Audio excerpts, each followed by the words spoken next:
இன்றைக்கி என்ன டைட்டில் அப்படின்னா ஈல்டட்னா இணங்கி கொடுத்தவர் அல்லது இணங்கி கொடுத்தது அப்படின்னு தலைப்பு. அதான் ஏசாயால் இன்றைக்கி நம்ம படித்தபடி ஏசாயா 50:7 because the sovereign Lord helps me I will not be disgraced therefore have I set my face like flint and I know I will not be put to shame. என்ன சொல்ல வர்றாருன்னா, இறைவனுடைய சொல்லுக்கு இணங்கி நடக்கிறவர்கள். இணங்கி நடந்தவர் யார்? நாம் இணங்கி நடக்கிறோமா அப்படிங்கிறது தான். கடவுளுடைய வழிநடத்தல் படி நம்ம பின்பற்றுகிறோமா? கடவுளுடைய வழி எளிதானதல்ல. இந்த உலகம் பார்த்து சிரிக்கக்கூடிய வழி. என்ன இப்படி வித்தியாசமாக வாழ்கிறீங்க அப்படின்னு நம்மகிட்ட கேட்பாங்க. என்ன இப்படி இருக்கிறீங்க, ஏன் இப்படி வாங்க கண்ட இடத்துல போய் சாப்பிட்டா என்ன? நம்முடைய வாழ்க்கையின் மகிழ்ச்சிக்கு உங்களுக்கு யார் தடை விதித்தது? இந்த உலகத்தில் வாழும் காலம் முழுவதும் நாம் மகிழ்ச்சியாக வாழ்வதற்கு என்னென்ன விஷயங்கள் இருக்குதோ அதை அனுபவிக்கணும். ஏன் இப்படி ஒதுங்கி ஒதுங்கி வாழ்கிறீங்க அப்படின்னு உலகம் நம்மளை பார்த்து ஏளனமாக பேசும். அதை குறித்து அவர் சொல்கிறார். இறைவனுடைய வார்த்தைக்கு நீங்கள் கீழ்ப்படிந்து நடக்கிறீர்களா அல்லது எவ்விதமாக நாம் நடக்கிறோம் என்பதை பற்றிய சின்ன சிந்தனை. Everything Jesus said and did was taught to him by his father. இயேசு கிறிஸ்து இந்த உலகத்திலே வாழ்ந்த காலத்தில் அவர் சொன்னதும் அவர் செய்ததும் எல்லாமே என் பிதா என்ன சொன்னாரோ அதையே நான் செய்கிறேன் அப்படின்னு சொல்லி சொல்கிறார் போட்டு. அப்போ இருக்கும்போது எதுவுமே நான் என் சுயமாக செய்யவில்லை, என் பிதா எனக்கு கற்பித்தபடியே செய்கிறேன் அப்படின்னு சொல்கிறார். 100% பிதாவாகி தேவன் என்ன செய்தாரோ அதைத்தான் இந்த உலகத்திலே இயேசு கிறிஸ்து செய்தார். He prayed to the Father for guidance and meditated on the word. எப்பொழுதுமே அவர் தொடர்ந்து பிதாவினிடத்திலே ஜெபித்து கொண்டே இருந்தார். இறைவனுடைய வார்த்தைகளை சிந்தித்து கொண்டே இருந்தார். ஏசாயா தீர்க்கதரிசியின் புஸ்தகங்களிலே என்ன எழுதியிருக்கிறது, ஆகமங்களிலே என்ன எழுதியிருக்கிறது, இதை அவர் சிந்தித்து கொண்டே இருந்தார்.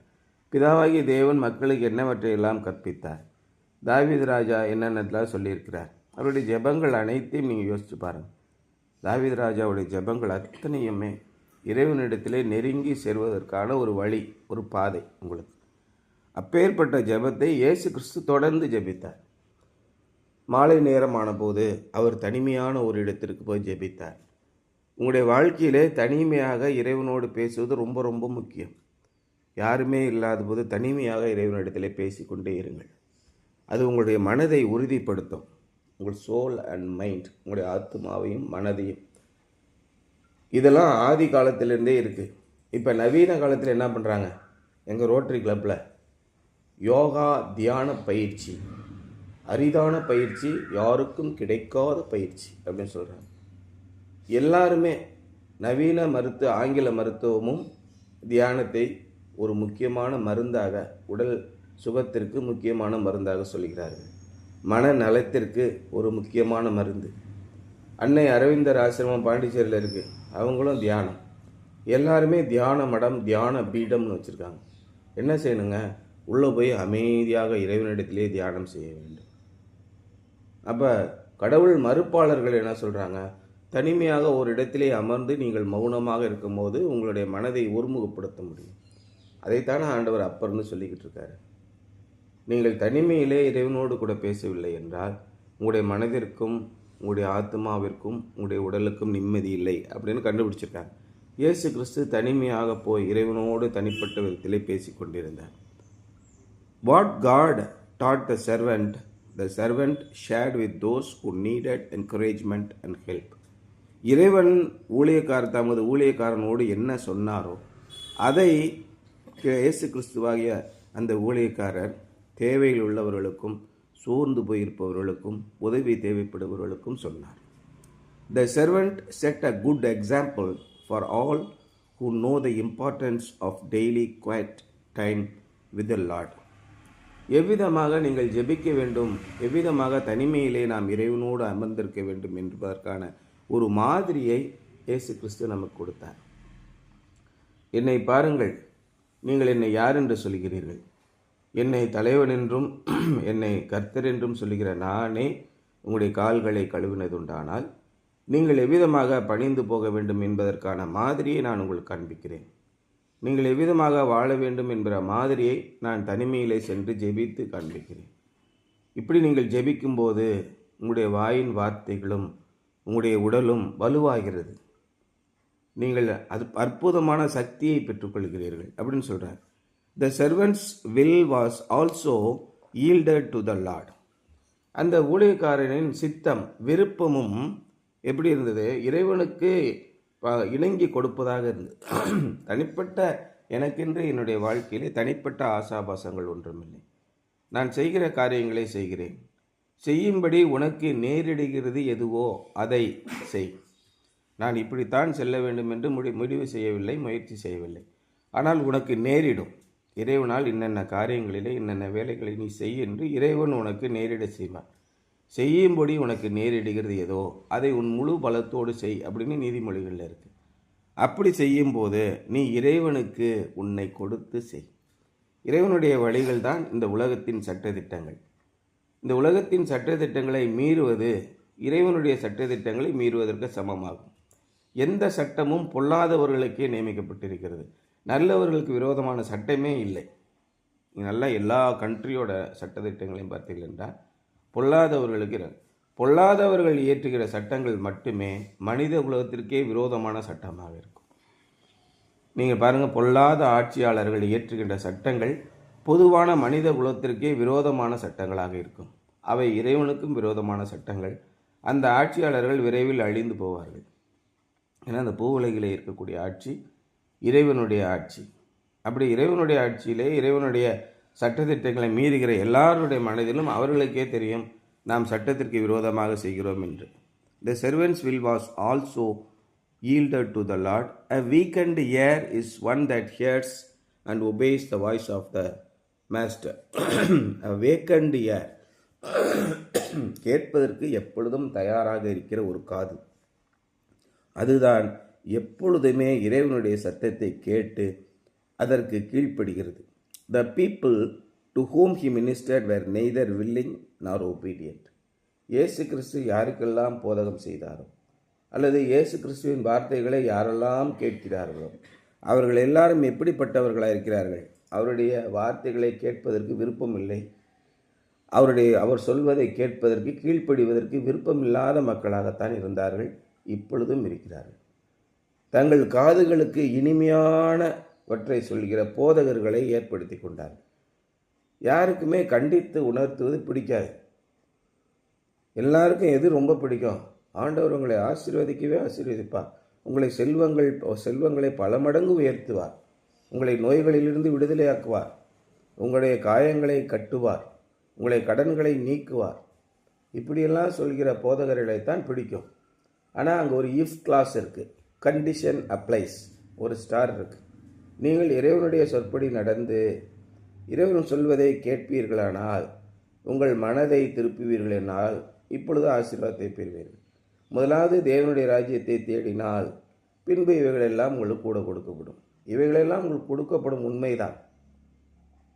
நீங்கள் செல்வந்தர்களாக இருப்பீர்கள், சுகமானவர்களாக இருப்பீர்கள், தொல்லை துன்பங்கள் இல்லாதவர்களாக இருப்பீர்கள். உங்களுக்கு வரக்கூடிய துன்பங்களிலிருந்து சிக்கல்களிலிருந்து இறைவன் உங்களை காப்பாற்றுவார். எல்லாமே உண்மைதான். எப்பொழுது நீங்கள் மனம் திரும்பி சிறு பிள்ளைகளைப் போல் ஆகாவிட்டால் பரலோக ராஜ்யம் பக்கத்தில் இருக்கிறது, நீங்கள் அதற்குள் பிரவேசிக்க மாட்டீர்கள். நீங்கள் சிறு பிள்ளையைப் போல் ஆகாவிட்டால் பரலோக ராஜ்யத்தில் பிரவேசிக்க மாட்டீர்கள். பரலோக ராஜ்யம் எங்கே இருக்கிறது ஆண்டவரே? இதோ பரலோக ராஜ்யம் உங்கள் மத்தியிலே இருக்கிறதே, உங்கள் பக்கத்தில் தான் இருக்குது, ஆனாலும் உங்களுக்கு விடுதலை கிடைக்காது அப்படின்னு சொல்லுகிறார். ஏன்? நீங்கள் மனம் திரும்ப மாட்டேங்கிறீங்க, இறைவன் சொல்வதை கேட்க மாட்டேங்கிறீங்க. உங்கள் காதுகளுக்கு ஏற்ற போதகர்களை உண்டாக்கிட்டீங்க. எந்த போதகராவது தைரியமாக நீங்கள் மனம் திரும்பாவிட்டால் நிச்சயமாக இறைவனுடைய கோபத்திற்கு ஆளாவீர்கள், இந்த ஆசீர்வாதங்கள் எல்லாம் உங்களுக்கு கிடைக்காதுன்னு சொல்ல மாட்டாங்க. ஆண்டவர் சொல்கிறார், நீங்கள் அவருடைய அன்பின் கரத்திற்குள் வர வேண்டும் என்று சொல்கிறார். இப்படி தான் சொல்லுவாங்க. இல்லைன்னா அடுத்து காணிக்கை விழுவாது. அந்த மாதிரி ஒரு சிக்கல் இருக்காங்க. இயேசு போதித்த காலத்திலும் இதே போன்ற மக்கள் தான் இருந்தார்கள். He ministered. The people to whom he ministered were neither willing nor obedient.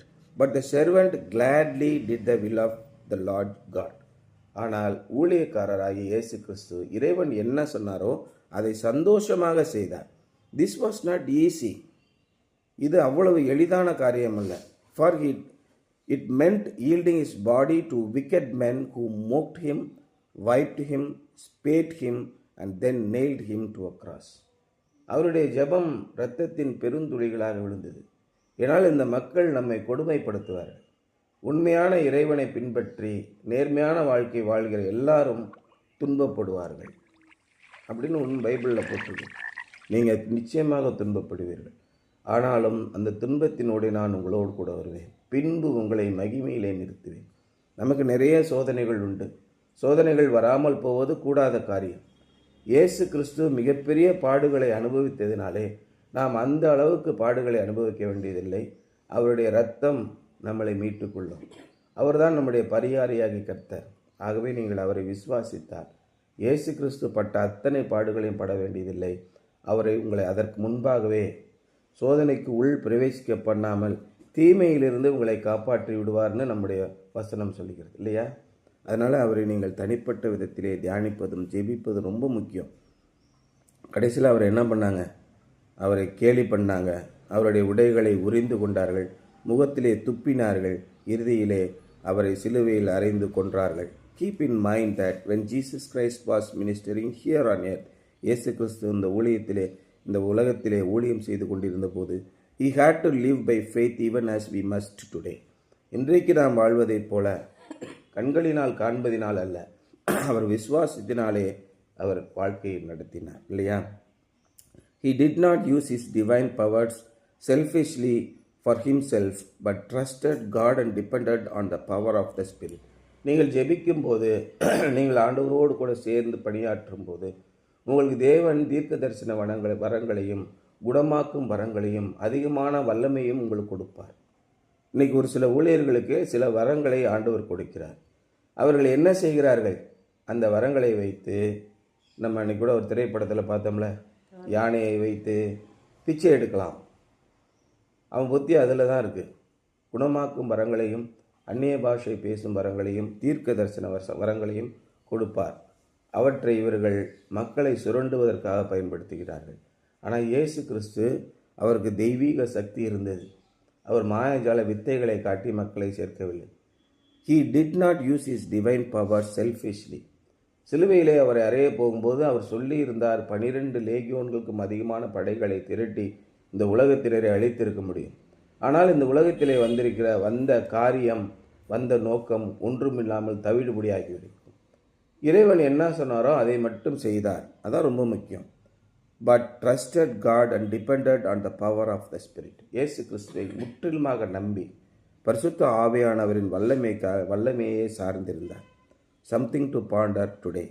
In what ways do you need more fully submit your mind? என்னென்ன வழிகளில் எல்லாம் நீங்கள் இன்னமும் அதிகமாக உங்களுடைய மனதை, உங்களுடைய விருப்பத்தை, உங்களுடைய உடலை தேவனுக்கு சமர்ப்பிக்க வேண்டும் என்று யோசித்து பாருங்கள். How will you do this? இதை நீங்கள் எவ்விதம் செய்வீர்கள்? நீங்கள் நடக்கும் போதும், நிற்கும் போதும், உட்காரும் போதும், படுத்திருக்கும் போதும் அவருடைய வசனத்தை தியானித்து அவரோடு கூட சம்பாஷித்து கொண்டிருக்கும் போது கொஞ்சம் கொஞ்சமாக நாம் அடுத்த நிலைக்கு செல்வோம் என்பதுதான் இன்றைய தியானம். சரியா?